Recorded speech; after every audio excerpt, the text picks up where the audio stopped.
అంశాలని మనం ఫిల్ చేయాలి, ఓటర్ ఎటువంటి అంశాలని అందులో ఫిల్ చేయాలి, బిఎల్ఓలకి ఎటువంటి అంశాలను తెలియచేయాలి ఒకసారి చెప్పండి. ఇందులో 5 పార్ట్స్ ఉంటాయండి మొత్తము. మొదటి పార్ట్లో అది ఆల్రెడీ ప్రీఫిల్డ్ అయి వస్తూ ఉంది. అందులో ఫస్ట్ ఓటర్ యొక్క పేరు, ఎపిక్ నెంబరు, అడ్రస్ ఉంటుందండి.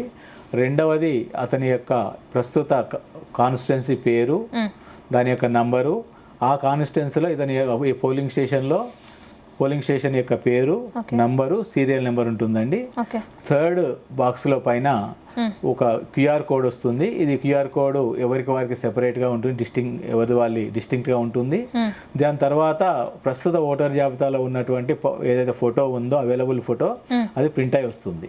సో దాని పక్కన అతను లేటెస్ట్ కరెంట్ ఫోటో పేస్ట్ చేయడానికి కూడా ఒక ప్రావిజన్ అనేది ఇవ్వడం జరిగింది. సో సెకండ్ పార్ట్లోకి వచ్చేసరికి లాస్ట్ ఎస్ఐఆర్లో వివరాలను అడిగేది సెకండ్ పార్ట్ అండి. సో ఇందులో 2 బాక్సెస్ ఉంటాయి. ఫస్ట్ బాక్స్లో ఇప్పుడు ఓటర్గా ఉన్నాడు, 2002 జాబితాలో కూడా అతని యొక్క వివరాలు ఉన్నట్లయితే 2002 ఓటర్ జాబితాలో ఉన్నటువంటి వివరాలను మొదటి బాక్స్లో నింపాలి. వాళ్ళు రెండో బాక్స్ నింపాల్సినటువంటి అవసరం లేదు. ఇప్పుడు 2000 ప్రస్తుత ఓటర్ జాబితాలో వారు ఓటర్గా నమోదై ఉన్నారు.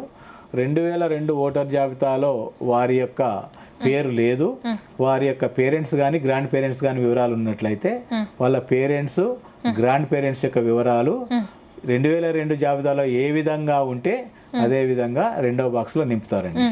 ఇది అయిన తర్వాత మూడవ పార్ట్లో ప్రస్తుతము ఈ ఎన్యుమరేషన్ ఫామ్ ఎవరికైతే ఇచ్చామో ఆ ఎలక్టర్ యొక్క వివరాలు ఉంటాయి. అతని యొక్క మొబైల్ నెంబరు, ఆధార్ నెంబర్ అనేది ఆప్షను, తండ్రి పేరు, తర్వాత తండ్రి యొక్క ఎపిక్ నెంబరు, తల్లి పేరు, తండ్రి యొక్క ఎపిక్ నెంబరు అందుబాటులో ఉంటే, వివాహం అయితే భాగస్వామి పేరు, భాగస్వామి యొక్క ఎపిక్ నెంబరు, ఈ వివరాలు ఉంటాయండి థర్డ్ పార్ట్లో. ఫోర్త్ పార్ట్ వచ్చేసరికి డిక్లరేషన్ పార్ట్.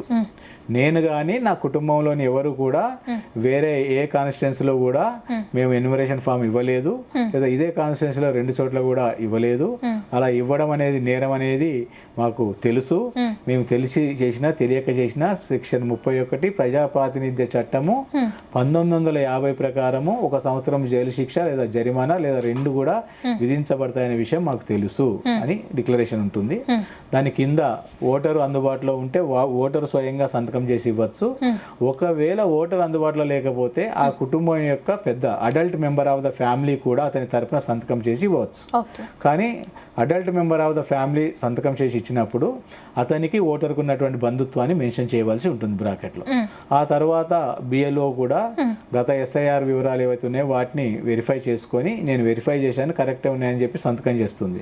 రెండింటి మీద సంతకం చేసిన తర్వాత ఒకటి వారికి ఇస్తారు, అక్నాలజ్మెంట్ ఇస్తుంది, received enumeration form from so and so person అని చెప్పేసి, తర్వాత దాని మీద వాళ్ళకి అక్నాలజ్మెంట్ ఇచ్చి సెకండ్ ఫామ్ వీళ్ళు తీసుకోవడం జరుగుతుంది.